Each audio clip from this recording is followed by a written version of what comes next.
అరాచకత్వం అరాచకం అంటే ఏంటో ఈరోజు పులివెందుల జెడ్పీటీసీ ఎన్నికలలో టీడీపీ పార్టీ అనుసరిస్తున్న తీరు రాష్ట్ర ప్రజలందరూ కూడా తెలుసుకోవాలి.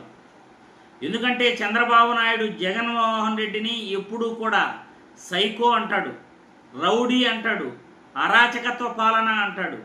కానీ నిజంగా అరాచకత్వ పాలన ఎలా ఉంటుందో పులివెందులలో జెడ్పీటీసీ ఎన్నికలు చూసిన తర్వాత అక్కడ ప్రజలను భయభ్రాంతులను చేస్తూ ఓటు కూడా వేయనీయకుండా వాళ్ళ చేత ఓటర్ స్లిప్పులు తీసుకుంటూ ఓటు వేయడానికి కూడా ప్రజలు పోలీసులు కాళ్ళు మొక్కుతూ ఈరోజు ఒక మంత్రి నేరుగా పోలింగ్ బూతుల్లోకి వెళ్ళి అక్కడ ఏజెంట్లను బెదిరించటం, బయట వచ్చి ఆడ వైఎస్ఆర్సీపీ ఏజెంట్లను కొట్టడం కల్లారా కూడా చూడొచ్చు.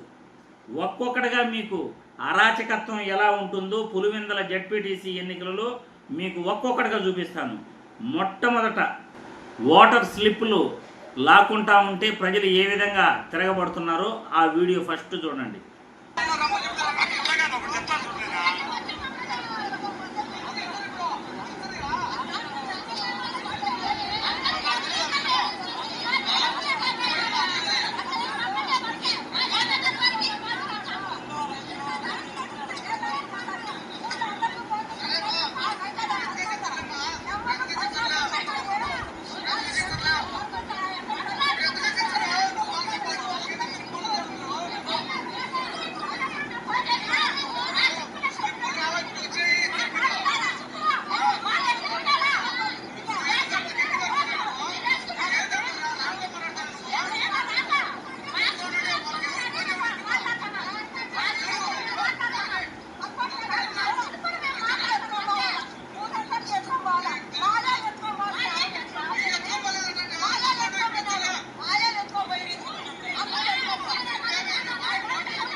చూశారుగా వాళ్ళ స్లిప్పులు టీడీపీ నాయకులు ఎలా వాళ్ళ దగ్గర నుండి లాక్కుంటున్నారో అది కూడా చూశారు. వాళ్ళు లాక్కొని ప్రజలు ఎలా తిరగబడుతున్నారో అది చూశారు. ఇప్పుడు మరొక వీడియో చూపిస్తాను. టీడీపీ నేతలు ఆ పోలింగ్ బూతుల దగ్గర ఎలా పహారా కాస్తూ ఎవరిని కూడా ఏజెంట్లను కానీ ఎవరిని రానియకుండా ఎలా చేస్తున్నారో ఆ వీడియో కూడా చూస్తుంది.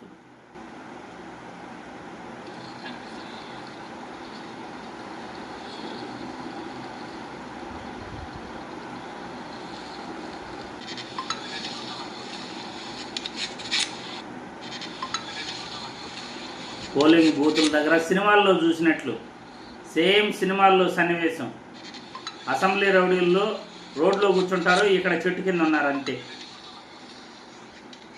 తర్వాత మా ఓట్లు వేయనియండి అని పోలీసుల ప్రజలు వాళ్ళ కాళ్ళు పట్టుకొని అడుక్కునే తీరు కూడా మీరు ఇక్కడ ఈ వీడియోలో చూడొచ్చు.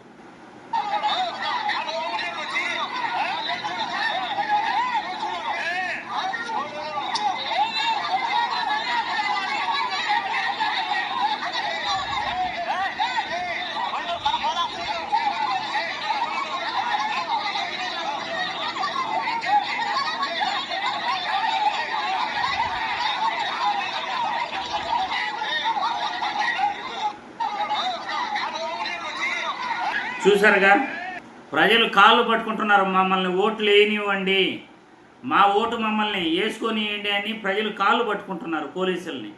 పోలీసులు నిర్దాక్షిణ్యంగా అక్కడ ఎలక్షన్ డ్యూటీ చేయకుండా అధికార పార్టీకి ఎలా కొమ్ము కాస్తున్నారో మీరందరూ కూడా చూశారు. ఇక అవినాష్ రెడ్డి గారిపై దాడి, పోలీసులు అవినాష్ రెడ్డి గారిపై దాడి ఎలా చేస్తున్నారో అది కూడా ఒక్కసారి.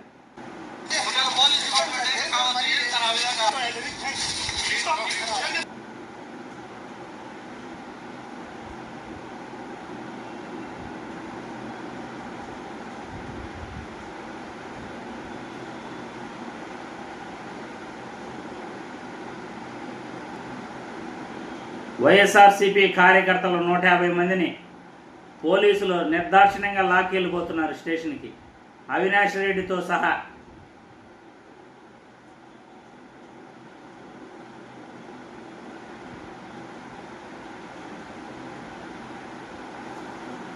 ఇలాంటి సన్నివేశాలు ఒక మహిళా ఏజెంట్ని బయట పంపించేస్తే ఆ మహిళా ఏజెంటు మీరు పోలీసులు మాకు రక్షణ కల్పించడానికి వచ్చారా లేకపోతే ఇంకెందుకు వచ్చారు, మీరు రావాల్సిన అవసరం ఏముంది, మాకు రక్షణ కల్పించలేనప్పుడు మీరు రావాల్సిన అవసరం ఏముంది అని ఆ లేడీ ఎలా పోలీసులను నిలదీస్తూ ఉందో, పోలింగ్ బూతుల్లో నుండి బయట పంపించేసిన తర్వాత ఎలా నిలదీస్తూ ఉందో చూడండి.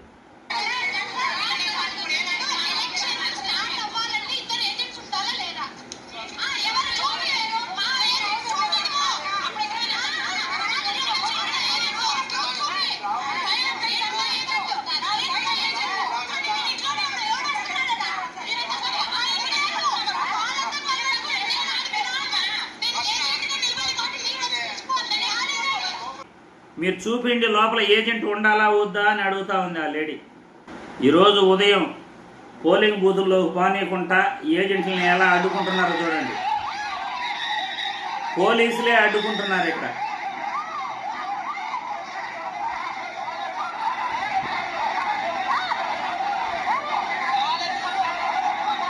జెడ్పీటీసీ ఎన్నికల కోసం ఇంత రచ్చ చేస్తారా? అసలు ఎక్కడ లేని విధంగా.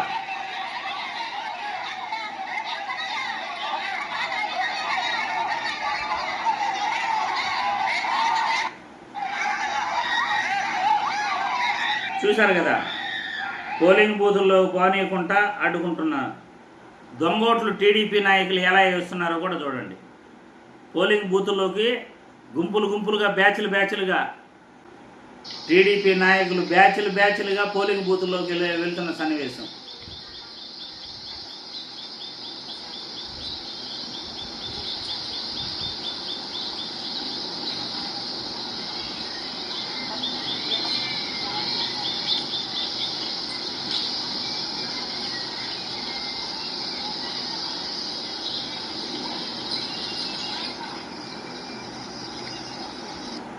ఇలాంటి సంఘటనలు ఎన్నో. మంత్రి రాంప్రసాద్ రెడ్డి రాయచోటి పోలింగ్ బూతుల్లో ఆయనకి ఏం సంబంధం అసలు అక్కడికి వెళ్ళడానికి?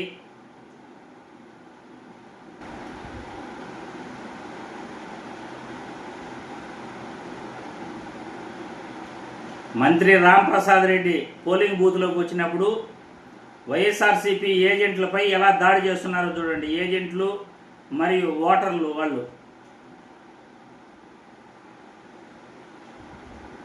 నిర్దాక్షిణ్యంగా అరాచకత్వం ఎలా ఉంటుందో, గూండాగిరి ఎలా ఉంటుందో, కూటమి ప్రభుత్వంలో టీడీపీ నాయకులు చేస్తున్న పని ఎవరైనా సమర్థిస్తారా?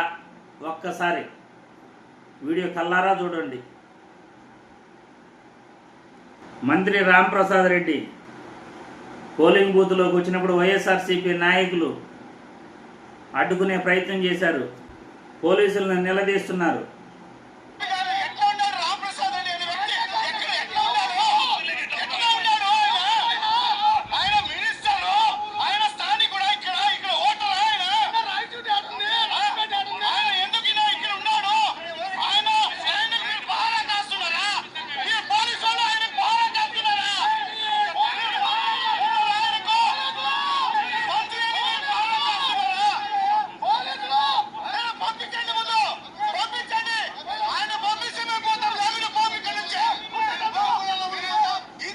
మంత్రి రాంప్రసాద్ రెడ్డి విజువల్స్.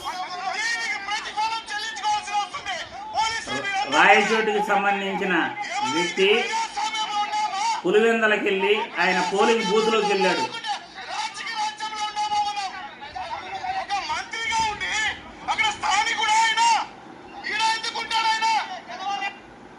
చూశారుగా, ఇలాంటి అరాచకత్వం ఎప్పుడైనా గతంలో వైసీపీ ప్రభుత్వంలో జరిగిందా? మీరే ఆలోచించండి.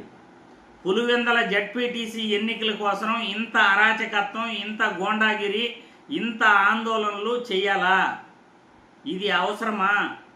స్వేచ్ఛగా ఓట్లని ప్రజలను వేసుకొనివ్వరా? ఈ విధంగా ప్రజలను భయపెడుతూ, ప్రజలు ఓట్ల స్లిప్పులు తీసుకుంటూ మా ఓట్లను మమ్మల్ని వేసుకోండి అని పోలీసులు కాళ్ళు పట్టుకున్నా కానీ వినకుండా ఇలా ఎన్నికలను జరిపించటం ప్రజాస్వామ్యంలో ఇది తగునా? ఎన్నికల కమిషన్ మరియు పోలీసు వ్యవస్థ దీనికి సమాధానం చెప్పాలి.